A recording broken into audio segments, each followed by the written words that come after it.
Salut à tous et salut à toutes. Salut à tout le monde. J'espère que tout le monde va bien. Moi, ça va impeccable. Les intradiens vont super bien. On cartonne en ce moment. On cartonne vraiment, vraiment, vraiment. Vous allez voir ça dans une prochaine vidéo où je vais vous montrer tous mes comptes. Pas que ProfitTrade, tous mes comptes. Je ferai une vidéo demain. En attendant, donc hier, énorme live le matin. Et je vous ai mis dans le Discord mes trades. Chaque fois, tous les jours, je vous mets mes trades. Et dans le Discord, j'ai fait un live hier après-midi pour le dernier trade où il y a eu un trade de 3500 où j'ai vendu. Je vais vous montrer où j'ai vendu. Il est où mon stylo magique? J'ai vendu tout en haut. Pourquoi j'ai vendu tout en haut? Parce que c'était le plan. Rappelez-vous du plan. Moi, je vous envoie l'analyse. La première que vous recevez en France, c'est celle-là, c'est Météo Bourse. Et du coup, je me sers de mes analyses. Et du coup, j'ai vendu tout en haut ici. Vraiment. Et j'ai pris toute la descente. Et ça m'a fait un trade de 3005, je crois. 3005 où j'avais pris le Nasdaq, mais aussi le S. Le S qui n'a pas cassé ses 6000. C'est 6000. Mais voilà, c'était le plan. Il y a une bande en haut, il y a une bande en bas. Quand on est en haut, on vend. Quand on est en bas, on achète. À part si ça traverse. À part si ça traverse, les gars. Eh oui, alors, est-ce que ça va traverser aujourd'hui? Là, ça fait plusieurs fois qu'on tape dessus. À noter quand même qu'on ne comble pas. Pour l'instant, on n'y arrive pas à combler ce gap. Ce gap, donc, alors c'est un gap en termes de price action. Hein, ça s'appelle un gap. Mais du coup, du coup, il y a quand même une pression vendeuse. Alors, je vais vous montrer une analyse. Alors, je vais me mettre sur NinjaTrader. Ça va être beaucoup plus facile à manipuler. Alors, bientôt, on va avoir chez ProfitTrade bientôt TradingView. Ne vous impatientez pas, ça va arriver. C'est imminent. Imminent TradingView. Et ça sera plus facile, je vous concède que Volumetrica, même si moi j'arrête pas de faire des payouts sur ProfitTrade, il n'y a pas d'excuse. Quand vous savez trader, vous savez trader. Il suffit d'avoir des bougies. Alors d'ailleurs, je fais une toute petite parenthèse. Toute petite parenthèse avant de continuer les analyses. Mes comptes, ils sont tous là, mes comptes. Alors, on va faire le tour de mes comptes et j'ai une demande de paiement à faire ce matin encore. Alors, j'ai 4 comptes, comme vous le savez. Alors, ça, c'est un des comptes. Alors, vous voyez, j'ai redépassé. Alors, j'avais fait un paiement sur celui-là. Et du coup, je suis retourné au paiement, mais je crois qu'il me manque un jour sur celui-là. Alors, il me manque un jour, effectivement, donc il faut que je trade aujourd'hui. Et demain, je demanderai le paiement. Sur le deuxième compte, c'est le gros compte, celui-là. Donc, celui-là, il redémarre. J'ai que 3 jours sur 7, puisqu'il redémarre. Donc, j'avais encaissé déjà un paiement. Juste après le paiement, j'ai fait un daily stop loss. Et juste après le daily stop loss, j'ai fait 3005. Et du coup, on se retrouve avec pas beaucoup de jours. Donc, 3 jours, il me manque 4 jours à trader. J'irai au paiement la semaine prochaine. Le troisième compte. Alors, celui-là, il sort de l'enfer. Il sort de l'enfer, les gars. Pour ceux qui reconnaissent la fameuse tasse avec Hans. Dédicace. Et alors que je n'utilise pas en trading parce que je trouve ça Je trouve ça vraiment inefficace, mais du coup sur mon PNL, alors là, oui, regardez, je sais, j'ai vraiment mal commencé, et puis après j'ai fait un rush pour aller jusqu'au trait vert, et là, regardez, j'ai dépassé mon profit target 2990 et je suis à 3030, donc je vais faire devant vous une demande de payout. Il suffit de cliquer, j'ai 10 jours sur 7, 2300. Request payout. Et voilà. Vous voyez que en haut à droite, il se met en grisé un petit peu, payout. Et du coup, vous ne pouvez plus trader sur le compte jusqu'au paiement. Même si ça met 2 semaines, pendant 2 semaines, le compte est gelé. Mais je m'en fous, parce que 2 semaines pour 2300. Et les gars, c'est quand même pas mal. Donc demain, je sais que je vais refaire un payout. Et puis sur le 4e compte, il est en... C'est celui que j'ai demandé là, avant-hier je crois. Il est déjà en demande de payout. Donc ça fait 2, 4 et demain 6. Voilà. Donc j'ai 6000 à encaisser de profit trade bientôt. Voilà, donc demande de payout faite aujourd'hui sur celui-là. Sur celui qui a failli passer à la trappe, et maintenant on repasse aux analyses, et demain je vous montrerai, je ferai une vidéo globale de tous mes comptes, que ce soit Profit Trade, Top Step et Apex. Voilà, au moins je ferai le tour, j'en ai parlé déjà dans le Discord hier, mais je ferai le tour et je vous montrerai les différences de payout et les différences de procédure et tout ça. Mais bon, quand vous savez trader, vous encaissez de partout en fait. Voilà, et d'ailleurs, ben, si vous ne savez pas, venez. C'est éligible CPF. C'est sur le côté, et c'est éligible CPF 100% en ligne.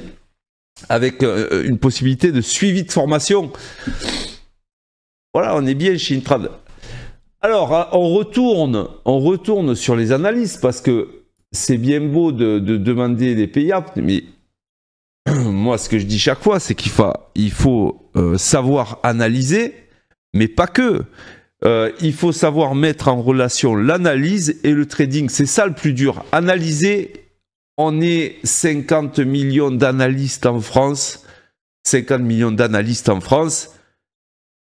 Mais après, pourquoi, même si vous êtes très très bon analyste, pourquoi vous n'arrivez pas à aller au payout derrière? C'est ça la vraie question. Si vous faites des bonnes analyses, ouais, je t'avais dit que ça allait monter, je t'avais dit que ça allait descendre. Ben oui, tu me l'avais dit. Mais ça sert à quoi que tu me l'avais dit? Tu vois, il y en a plein des comme ça. Vous êtes peut-être comme ça. Je t'avais dit que ça allait monter. Ouais, ben t'avais raison, mais tu l'as pris donc le trade. Voilà, le trading, c'est l'art de mettre en relation l'exécution et l'analyse. Et c'est ça le plus dur en trading. C'est ça le plus dur. C'est ça que 95% des gens n'arrivent pas à faire. C'est pour ça que dans la formation, ben, moi j'insiste sur ça. Comment mettre en relation le trading? Alors, 2 minutes.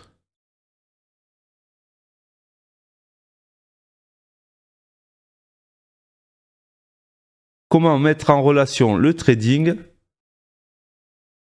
2 minutes, je vais prendre un trade à côté.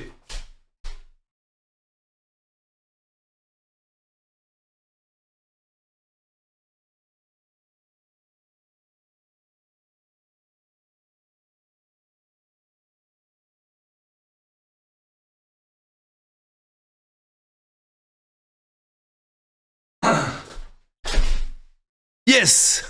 Comment mettre en relation le trading et l'analyse? Voilà, et c'est tout l'objet en fait de la formation, c'est trouver son style de trading, scalping ou day trading. Mais surtout dans le scalping et day trading, il y a des façons de faire et des façons des manières à s'enlever. Vraiment, il faut s'enlever les mauvaises manières en fait. Et donc, c'est ce qu'on essaye de faire. Et j'essaye de faire trouver aux gens, pour chacun, puisque c'est individualisé la formation, pour chacun son style qui va lui aller à lui et pas à un autre. Vous voyez ?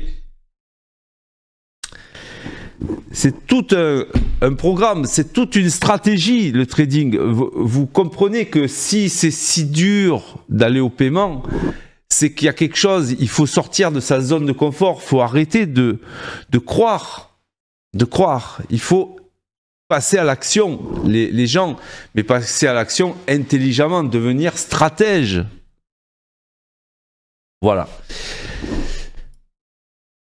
Alors, oui, c'est haussier, c'est très haussier, on est d'accord que c'est très haussier, mais par contre, regardez cette bougie énorme en weekly, elle est énorme.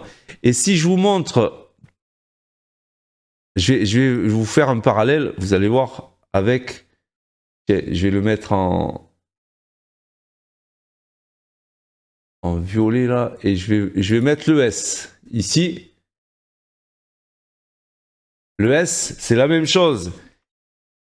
Et le truc, c'est que bon, c'est le S qui amène tout le reste. Hein. C'est le SP500 qui est le patron. Une bougie comme ça, ben, on s'attend à ce qu'elle soit retracée. Le truc qu'il y a, c'est que là, ce qui bloque, c'est les 6000. Alors, est-ce que avant de retracer, on va faire un plus haut encore que le plus haut historique qu'on a fait déjà? Et donc les 6000, c'est vraiment un niveau vraiment psychologique. En dessous, c'est sûr que ça va dévaler la pente. On est passé un peu en dessous hier. On est passé un peu en dessous. Vous voyez la mèche. On est passé un peu en dessous des 6000. Tant qu'on n'est pas sous les 6000, le Nasdaq s'effondrera pas et le S ne s'effondrera pas. Et moi, je pense que là, on peut avoir encore même une semaine, même 2 semaines au-dessus des 6000. Même faire un plus haut encore. C'est tout à fait possible. Hein. Donc, la corrélation entre les deux, elle est évidente. Hein. De toute façon, là, je suis sur le S et là, je suis sur le Nasdaq. Donc, le Nasdaq, il fait toujours beaucoup plus d'exagération que le S. Et le S, c'est celui qu'il faut regarder quand on a un peu de doute. C'est celui qu'il faut regarder sur les niveaux, voilà, puisque c'est la locomotive des États-Unis. Donc voilà, tant qu'on n'a pas cassé franchement les 6000, il n'y aura pas d'espoir de retracement pour le Nasdaq. Voilà ce que je me dis, moi. Donc ça va être mon niveau bascule, mon niveau à surveiller, en fait, le S. Si on passe en dessous, le S, sur les 6000, à ce moment-là, j'envisagerai des shorts qui vont retracer ces bougies weekly. Voilà ce que je vais envisager. Bon. Pour l'instant, ça tient. Et si on revient en 30 minutes, donc si on revient en 30 minutes, on est plutôt dans un range. D'accord, on est plutôt dans un range, en attente, on va dire, de ce qui va se passer, en attente d'annonce, en attente de tout ça. Mais on fait de haut en bas et de bas à haut, et je vous signale qu'on le fait depuis le début de la semaine. Hein. Le début de la semaine, il fallait juste pas calculer les tendances, mais juste calculer le range, ce range-là en fait. Donc évidemment que si ça arrive tout en bas, je vais voir pour acheter. Maintenant, attention, ça tape dedans depuis quelque temps déjà. Et il est possible que maintenant on puisse casser, mais ça va être, je pense, très corrélé à l'ES et très corrélé aux 6000. Si on passe les 6000, moi c'est ça que je vais regarder. Si on passe les 6000, à ce moment-là, ça sera un très long short que je vais prendre sur le Nasdaq. Voilà mon analyse en fait. Donc Là, c'est un range, mais je m'attends à ce que on casse le range par le bas, mais tant qu'il n'est pas cassé, je ne vais pas anticiper et je vais essayer d'acheter les bas s'il y a un retournement dans ces bas, ou là, même là, hein, il y a des zones, là, hein. Regardez, on a une zone d'achat, une autre, une autre, une autre, une autre, et là, on est au même endroit. Donc d'ici, on peut partir, hein. Il faut juste avoir les bonnes confirmations. Ce que je vous parlais, c'est l'exécution. L'exécution. Quand est-ce que je démarre? J'ai une bonne analyse, mais j'arrive pas à exécuter mon analyse. Posez-vous cette question. C'est pas parce que vous avez une bonne analyse que vous allez être bon trader, hein, et que vous allez aller au payout. Les traders qui gagnent, c'est des bons analystes. Mais les bons analystes ne font pas des bons traders forcément. Vous voyez? Mais en tant que trader, on doit être parfait et dans l'analyse. Je ne dis pas qu'on ne peut pas se tromper. Je dis qu'on doit être parfait dans sa procédure d'analyse et parfait dans sa procédure d'exécution. Voilà, donc pour moi, tant qu'on est là, je cherche des achats pour aller là-haut. Si jamais ça casse, et si jamais ça casse les 6000 de l'ES, c'est pour ça que je vous ai montré l'ES tout à l'heure, si ça casse les 6000, à ce moment-là, je verrai pour prendre des shorts. Des shorts, mais on n'en est vraiment pas là. On n'en est vraiment pas là. Donc si ça part de là, moi j'estime que ici on est déjà dans une zone. Hein. On est déjà dans une zone ici. Donc si on part de là, moi j'achète. Pardon. J'achète et je vise le haut. En fait, on est dans un profil qui est un peu balancé sur le mensuel. Et je vise le haut du range pour que peut-être cet après-midi, voilà. À noter qu'on a un trou de liquidité. Avant de chuter complètement, peut-être qu'ils vont aller chercher ce trou de liquidité qui est tout en haut là. C'est comme en bas, on a partiellement comblé. Eh bien, en haut, c'est pareil, on a partiellement comblé. Donc, il est possible. Vous voyez, et ça, c'est ce que j'appelle un espen, hein, c'est-à-dire que vous avez une formation un petit peu en porte-voix, c'est-à-dire qu'on fait des plus hauts, un peu plus haut, et on fait des plus bas, un peu plus bas, à peu près. Et ça montre une grande hésitation sur le marché, et ça montre que c'est un range. Mais l'avantage d'avoir un espen comme ça, c'est que les impulsions sont très fortes quand on part d'en haut et sont très fortes quand on part d'en bas. Voilà. Et donc, quand on chope le départ, évidemment, ça va très vite. Voilà, le Nasdaq, j'ai rien à dire d'autre. Surveillez le S pour trader le Nasdaq. Et sinon, tant que ça ne casse pas les 6000 sur le S, eh ben, on reste dans ce range. Donc c'est achat en bas et vente en haut avec une bonne exécution, les gars. Allez, on va voir le GoGold. Le GoGold. On va voir le GoGold. Alors, si je me rappelle bien ce que j'ai dit, j'étais plutôt acheteur sur les 2600. Et je sais, moi je ne l'ai pas pris parce que j'étais plus sur le Nasdaq. Je sais que hier, vous voyez, c'était vers 8h, entre 8h et midi. Il y en a qui l'ont pris. Il y avait un très joli trade. Alors je suis en 30 minutes là. Hein. 30 minutes, toujours je fais les analyses en 30 minutes. Il y avait un très joli trade sur les 6000. C'était évident. Et puis du coup, il y a eu ce trade là, tac, et il y a eu aussi ce trade là, il y a eu, c'est-à-dire un retest l'après-midi qui a donné le même trade. Donc hier, c'était les 2006 qu'il fallait acheter. Et aujourd'hui, qu'est-ce que je vois? Eh bien, je vois que ce matin...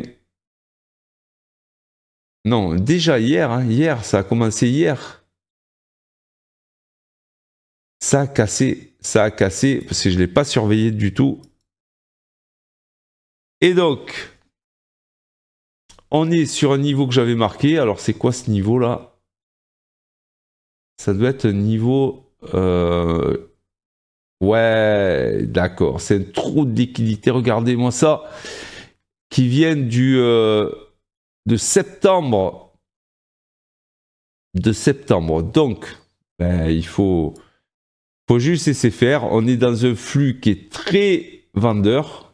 Et depuis l'élection de Trump, hein, ça n'arrête pas de chuter. Hein. Ça n'arrête pas de chuter. Alors, si vous regardez le dollar, il n'arrête pas de monter. Bon, comme tout est lié, hein, que ce soit les indices, le pétrole, le gold, tout est lié au dollar. Évidemment, si le dollar monte, en général, il y a tout qui chute. Donc, est-ce que c'est provisoire? Est-ce que ça va durer? Moi, je pense que c'est provisoire. Et qu'à un moment donné, on va trouver un support qui va nous faire remonter la pente. Mais tant qu'on est comme ça, évidemment, il n'y a pas de signe de retournement, même si, je le sais, les petits retournements qu'il y a sur les zones, nous, on les prend. Parce que, évidemment, quand on a fini une impulsion, on ne va pas faire 2 impulsions d'affilée. Donc, on prend les rebonds sur les zones. Donc, avec des confirmations et tout ça. Donc là, on est sur une zone. Donc, je m'attends à un rebond à partir de cette zone. Alors, évidemment, le bas de la zone... 2550, je pense que ça va être la limite, et 2550, voilà, et si on sort de la zone, ou si on casse l'open par le haut, voilà, moi je chercherai plutôt des achats ici, mais attention, parce que le gold va très vite et il peut encore faire des dingueries, il faut des vraies confirmations pour acheter, mais je pense que le potentiel là, il est plutôt à l'achat. Pas des gros potentiels, parce que si on fait juste des retracements comme ça, mais ça suffit pour faire sa journée, hein, des bougies 30 minutes, c'est énorme. Donc il faut aller sur les petites unités de temps et aller voir des confirmations de retournement dans cette zone.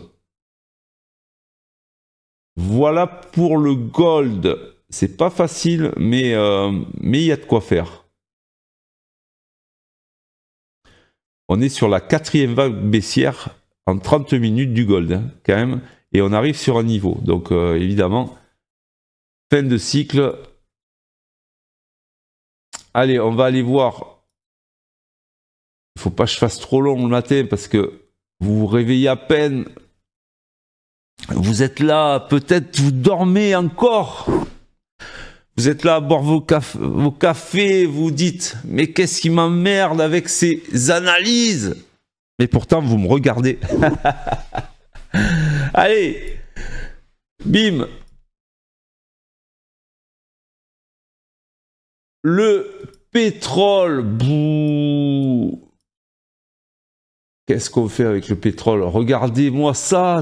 J'avais marqué cette zone blanche. Pourquoi? Parce que, eh oui, parce que c'était le, c'était le bas du profil en fait. Tout à fait. 67. On est venu chercher. Alors, je ne l'ai pas du tout surveillé, hein, mais on est venu chercher les 67 et bim, c'est remonté directos. Donc là, c'est difficile de dire, mais en gros, regardez ce gros volume ici qui a été fait par ce range, en fait, c'est un gros volume. Évidemment que, vu la réaction, vu tous les acheteurs qu'il y avait là, s'il y a un retest, c'est encore mieux. Un retest des bas. Et pareil, pour le pétrole, moi, je chercherais plutôt des achats. Et on ne sait jamais, ça peut redémarrer. Il y a une oblique à tracer là. Peut-être attendre l'oblique et attendre que ça casse vraiment et que ça revienne au-dessus de l'open et tout ça. Mais pareil, je chercherais plutôt des achats dans cette zone. Regardez. La zone des 67, comme elle a bien fonctionné, telle que j'ai donné hier, hein, ben voilà, je cherche, si je le surveillais, je chercherai plutôt des achats et des accélérations énormes haussières pour avoir une chance d'aller sur cette zone blanche là qui est l'ancien gap qu'on avait. Allez, je vais vous laisser. Je vais mettre en ligne ce vidéo. Je vous dis à demain pour une nouvelle analyse. Soyez forts, soyez raisonnables et surtout, mettez des stops. Ciao, ciao. Allez, j'étais.